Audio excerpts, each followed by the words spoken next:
નવરાત્રીનો તહેવાર નજીક આવતા જ ગુજરાતમાં તૈયારી આરંભી દેવાઈ છે। સફેદ પરિંદે નવરાત્રીની તૈયારીઓ આરંભી દીધી છે। આ વર્ષે 2 દિવસ લક્ઝુરિયસ ગરબાનું આયોજન કર્યું છે। સફેદ પરિંદે દ્વારા 26 અને 27 સપ્ટેમ્બરે લક્ઝુરિયસ ગરબાનું ભવ્ય આયોજન કરવામાં આવ્યું છે, જેમાં 2500 જેટલા ખેલૈયાઓ સફેદ અને ગોલ્ડન ડ્રેસ કોડમાં ગરબે ઘૂમશે, જેમાં વિશાળ ટેમ્પલ, સેલ્ફી ઝોન અને વીઆઈપી સુવિધાઓ ઉપલબ્ધ છે। લક્ઝરિયસ ગરબા નવરાત્રીના 2 મહિના પહેલા 7000 પાસ સોલ્ડ આઉટ થઈ ચૂક્યો છે, જેમાં હવે 10,000 અને 12,000 ના પાસ જ અવેલેબલ છે, જેમાં 22 ફૂટ ઊંચું ટેમ્પલ બનાવવામાં આવશે, જેમાં સ્વીટ લેન્ડ પાથવે પણ બનાવવામાં આવ્યો છે અને વિવિધ સેલ્ફી ઝોન। અહીં ખેલૈયાઓને પાર્કિંગથી લઈને ફૂડ સુધીની વ્યવસ્થા રાખવામાં આવી છે। ખેલૈયાઓ માટે વીઆઈપી ઝોન, ગજીબો અને વેલે પાર્કિંગની સુવિધા પણ આપવામાં આવશે। સફેદ પરિંદે લક્ઝુરિયસ ગરબામાં નવરાત્રીની ભવ્યતા અને ભક્તિનો એક અનોખો સમન્વય જોવા મળશે, જેમાં પાર્થ બારોટ અને રાહુલ પ્રજાપતિના સૂર અને ખેલૈયાઓ તાલથી તાલ મિલાવશે। કેપેસિટી એકચ્યુઅલી છે ને 10,000ની કેપેસિટીવાળી જગ્યામાં 2000 થી 2500 જણને જ અમે લોકો ઇન્વાઇટ કરી રહ્યા છે કે 2000 થી 2500 જે અંદર આવો અને તમે ગરબા આરામથી કરી શકો, એના માટેના ગરબા છે કે તમે જગ્યા મોટી, કોઈ ભીડભાડ ના હોય અને શાંતિથી તમે ગરબા કરી શકો। આ વખતે અમે અર્લી બર્ડ પ્રાઇસ અમે 7,000 રૂપિયાથી ચાલુ કરી હતી, જે અમારે સોલ્ડ આઉટ થઈ ગઈ છે।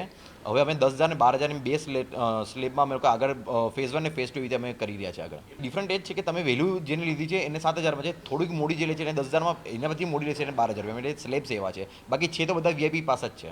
એકચ્યુઅલી લાસ્ટ ટાઈમ જે ઇસ્યુ થયો એના લીધે આ વખતે લાસ્ટ ટાઈમ જેનું કે તમે અલગ કરી રહ્યા છે કે કીધું હતું કે 3,000 પબ્લિક લાવીશું, અમે 5,000 થી 6,000 પબ્લિક લાવી દીધી હતી અને ઘણો બધો મિસમેનેજમેન્ટ થયું હતું। એટલે આ વખતે પહેલી જ અમે સારી જગ્યા, મોટી જગ્યા અને પહેલી જ અમે ઇન્વાઇટ કરીએ કે જે લોકોને અમારે નામ નંબર્સ બધા હોય કે કેટલા લોકો આવી રહ્યા છે, કેટલા લોકોના નામ છે। સપોઝ કોઈક અંદર એન્ટ્રી લે છે તો એ લોકોને કમ્પલસરી નામ અને એ લોકોનું આધાર કાર્ડ લઈને જ આવવાનું એન્ટ્રી થશે।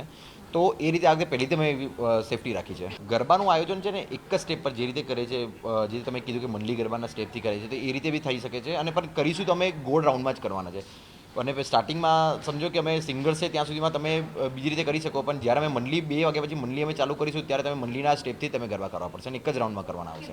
અમદાવાદમાં અત્યાર સુધી થીમ બેઝ ગરબા કોઈએ નહોતા કર્યા, તો અમે એવું પ્લાન કર્યું કે સફેદ જે આપણું પીસનો કલર છે એ કલર આપણે ઇન્ટ્રોડ્યુસ કરીએ, એના અકોર્ડિંગ આપણે થીમ બેઝ ગરબા રાખીએ કે પૂરી અંધારામાં જ્યારે બધા જ વ્હાઇટ કપડામાં ગરબા રમે તો એ બહુ જ મતલબ બહુ જ બ્યુટીફુલ લાગે, એવા એના ઉપરથી અમે કલર રાખ્યો કે આપણે વ્હાઇટ કલરથી ગરબા રમાડશું બધાને। અમે ટ્રાય કરી રહ્યા છીએ કે બોલિવૂડના સારા એવા સેલિબ્રિટીઝ આવે, એમાંથી બહુ બધા જણને અમે ઇન્વિટેશન આપી દીધું છે।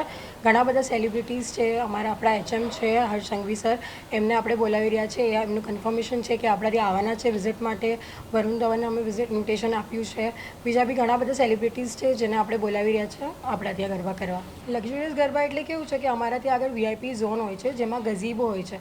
તો ગઝીબો કેવું હોય કે પ્રાઇવેટ, જે લોકો પ્રાઇવેટ ફેમિલી જોડે આવતા હોય તો એ લોકો માટે પ્રાઇવેટ સ્પેસ હોય, ત્યાં આગળ તમારું મીલ તમને મળી જાય, ત્યાં આગળ તમારું પ્રાઇવેટ પાર્કિંગ હોય છે, વીઆઈપી પાર્કિંગ હોય છે, એ બધું। એટલે કેવું હોય કે જનરલી લોકોને પાર્કિંગનો ને એ બધું પ્રોબ્લેમ થતું હોય છે, કેમ કે નવરાત્રિમાં આવે તો 1-2 કલાક ખાલી પાર્કિંગમાં એ લોકોના બગડી જતા હોય છે દૂર।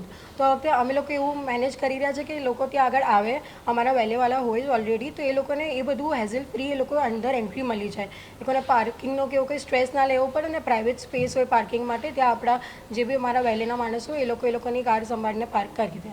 આ વખતે જેમ કે ભાતીગળ સંસ્કૃતિના પ્રાચીન અર્વાચીન બધા જ રીતની અમારી તૈયારી છે, પૂર જોશમાં ચાલી રહી છે।